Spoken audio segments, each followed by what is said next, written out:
Matapos ang Holy Week break, back to school naman ang mga bata bukas. Pero paano kaya ang magiging diskarte ng ilan para mapawi ang matinding init sa eskwelahan? Nakatutok si Katrina Son. Sa mga nakalipas na araw, nasa 38 hanggang 41 degrees Celsius ang heat index o damang init sa Metro Manila ayon sa Pag-asa. Sa ibang lugar tulad sa Capiz, umabot pa nga sa 48 degrees Celsius. Nasa dangerous level na at maaaring magdulot ng heat cramps, heat exhaustion o heat stroke. Si Jing, nag-set up na ng mini pool sa labas ng bahay para mapreskohan ang anak.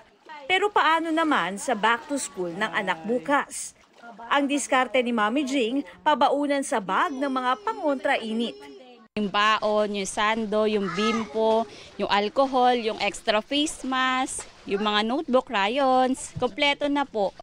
Doble rin daw ang pag-iingat niya ngayon sa anak, di lang sa mainit na panahon, kundi sa banta ng whooping cough o pertussis. Siyempre nakamas pa rin naman po hanggang sa pag-uwi. Tapos pag-uwi, nagsasanitize. Panawagan ng ibang magulang. Sana raw hindi na muna papasukin ng mga bata sa paaralan o kaya mag-online classes na muna. Kung pwede lang, diba, wag na sana munang face-to-face na ganyan. Sobrang init.